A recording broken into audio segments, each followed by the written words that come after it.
Cette présentation vise à décrire les plateformes Open Data des observatoires régionaux de la qualité de l'air en France métropolitaine et Outre-mer. L'ensemble des portails Open Data se présente de la manière suivante. Une page d'accueil avec un bandeau reprenant les conditions d'utilisation, la liste des flux, c'est-à-dire des services web interopérables, les éléments pour nous contacter, un renvoi vers le géocatalogue, puis une présentation des différentes familles de données. Voici pour la Guyane,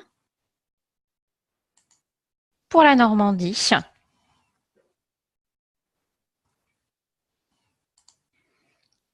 et par exemple pour le centre Val-de-Loire avec l'IGER.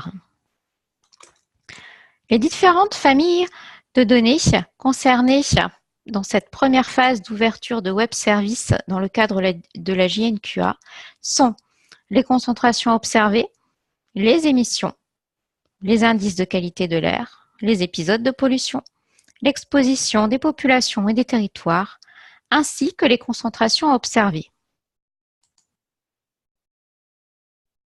Prenons par exemple le portail Open Data d'Atmo Normandie, on retrouve les mêmes éléments, et choisissons par exemple la famille émissions.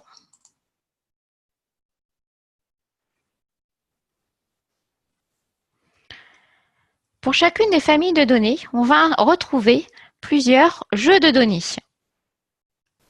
Une vue d'ensemble va présenter le périmètre concerné géographiquement par les jeux de données.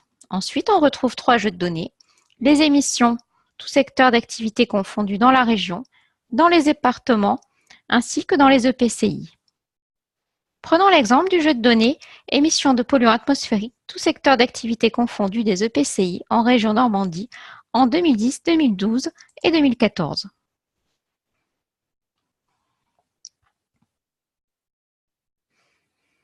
Que retrouve-t-on?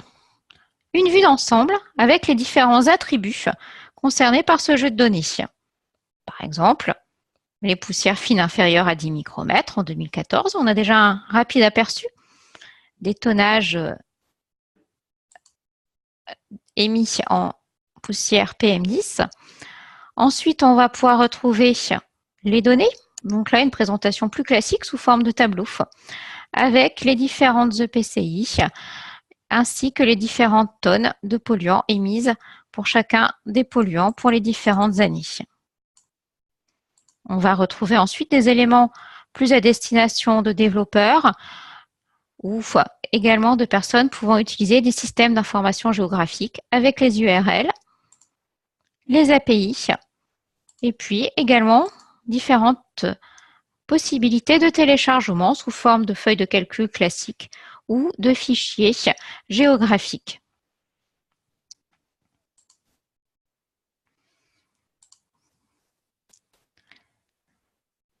Il est possible pour n'importe quelle personne disposant d'un site web de pouvoir visualiser ces données en cliquant sur Créer une page web.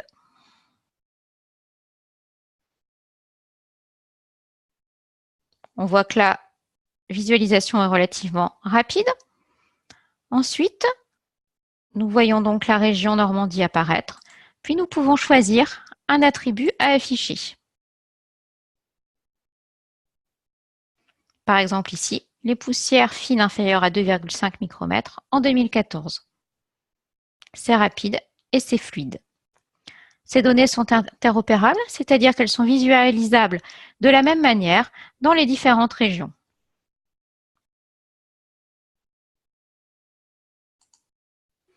Il est important également pour chacun des jeux de données de bien comprendre l'origine de ces données.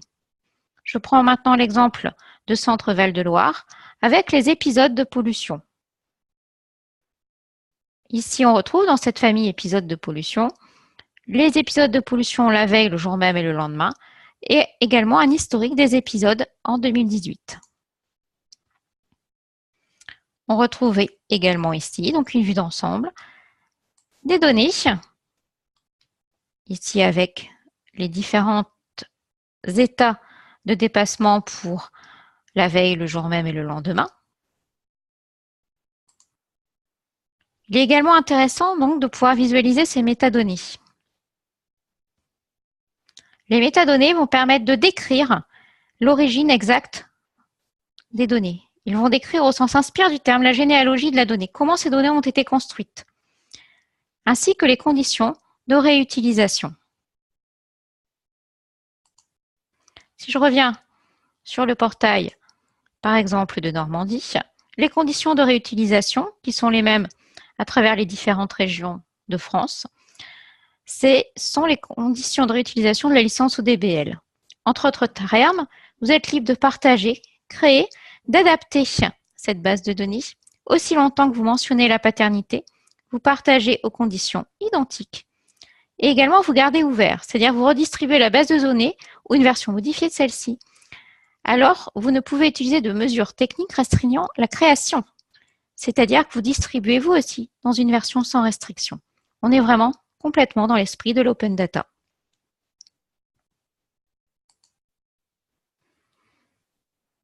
Quelques derniers éléments pour terminer. Nous retrouvons sur le bandeau des portails open data une liste récapitulative des flux WFS, WMTS pour ceux qui en disposent également, des différents flux. On va retrouver au niveau des métadonnées, donc qui sont donc les données descriptives du jeu de données, un lien vers les plateformes territoriales, par exemple ici de Guyane, la plateforme SIG territoriale ou le géocatalogue national. Ainsi, par exemple, si je tape polluants atmosphériques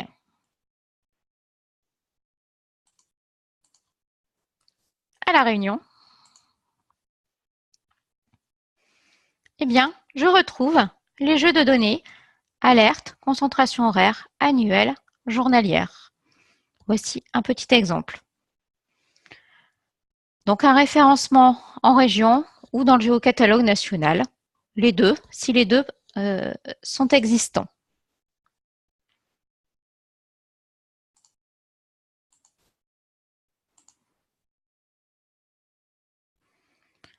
Enfin, un dernier élément qui est quand même intéressant, donc une possibilité de contacter l'Observatoire de qualité de l'air.